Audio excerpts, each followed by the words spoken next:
नमस्कार बंधुरा प्रमिलास किचेने आपनादेरके स्वागत। आजकेर आमार रेसिपि फुचका।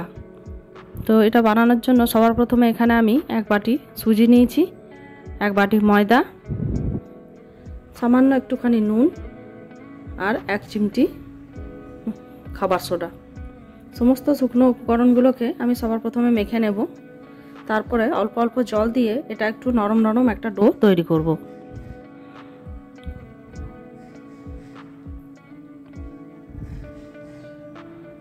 देखुन अल्प अल्प जल दिए आमी माखछि, बेशी पातला होले चलबे ना।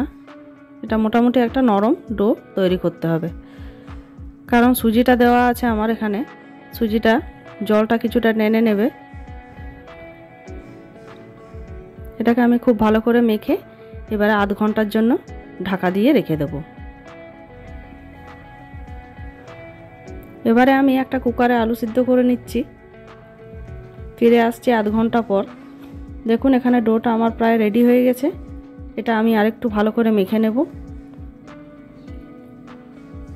डोटा आमार एखाने माखा हो गेछे। एबारे आमी एकटा रुटिर साइजे एकटा लेचि केटे तारपरे ओटाके बेले नेब।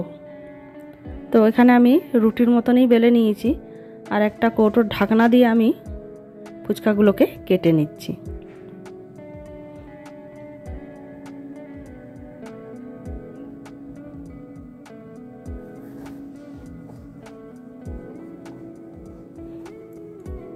এইভাবেই আমি লেচিগুলো কেটে নেব।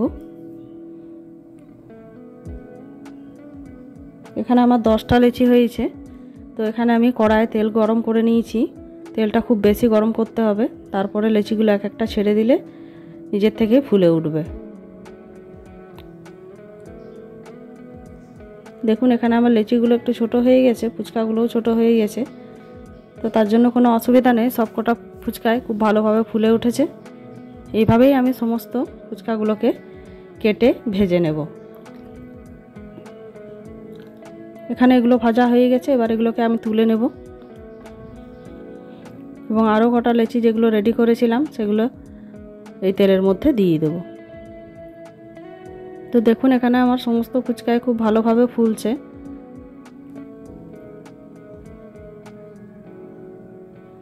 এইভাবেই আমি সব লেচিগুলোকে কেটে ফুচকাগুলোকে ভেজে নেব।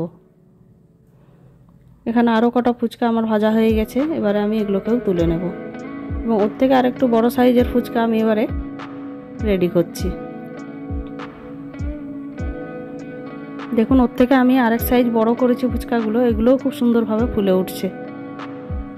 এইভাবে তেলের মধ্যে দিয়ে হাতার সাহায্যে চেপে চেপে দিলে এগুলো বেশ ফুলে উঠছে।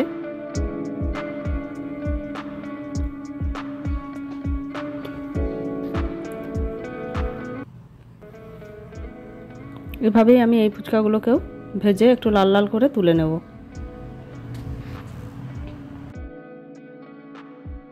এগুলোকেও একটা একটা করে দিয়ে দেখুন খুব ভালোভাবে ফুলে উঠছে। আমি একটা করে দিচ্ছি আর এই ছান্তার সাহায্যে ভালো করে চেপে চেপে দিলেই ফুচকাগুলো খুব ভালোভাবে ফুলে উঠছে। এগুলো লাল লাল করে ভাজা হয়ে গেলে এবারে আমি এগুলোকেও তুলে নেব।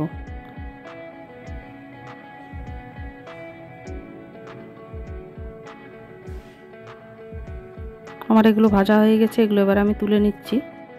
ওই দুটোকে আরও একটু উল্টে পাল্টে ভেজে নেব, দিয়ে এগুলোকেও তুলে নেব।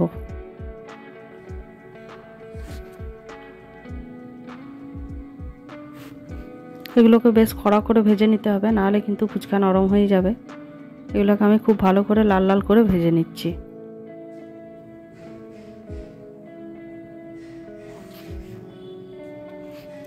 এবারে এই কটা ফুচকাও ভেজে নিচ্ছি। এগুলো সমস্ত ফুচকাগুলো তুলে নিলাম। এবারে আমি ফুচকার যে আলুটা সেটা রেডি করব। তো সবার প্রথমে এখানে আমি আলু সিদ্ধ নিয়েছি, তারপরে পেঁয়াজ কুচি কাঁচা লঙ্কা কুচি দিয়ে খুব ভালো করে এগুলোকে মেখে নেব।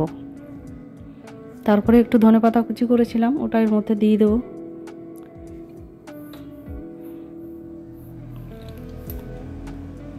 এরপরে এখানে একটু বিট লবণ দিয়ে আবারও খুব ভালো করে মেখে নেব। তারপরে এখানে আমি গোটা জিরে গোটা ধনে আর শুকনো লঙ্কা শুকনো কড়াইয়ে ভেজে রেখেছিলাম, ওগুলো দিয়ে খুব ভালোভাবে আলু মাখাটা রেডি করব। দেখুন এখানে আমি তেঁতুল জলটাও রেডি করে নিয়েছি। এরপর একটা ফুচকা আপনাদেরকে ভেঙে দেখাচ্ছি। খুবই মচমচে হয়েছে। এরপরে আমি এটার ভিতরে আলুর পুর দিয়ে তেঁতুল জল দিয়ে সার্ভ করে দেখাচ্ছি কত সুন্দর ফুচকাটা হয়েছে। তো আমার এই ফুচকার রেসিপি যদি আপনাদের ভালো লাগে লাইক করবেন, অবশ্যই কমেন্টে জানাবেন এবং সাবস্ক্রাইব করে আমার পাশে থাকবেন। ধন্যবাদ।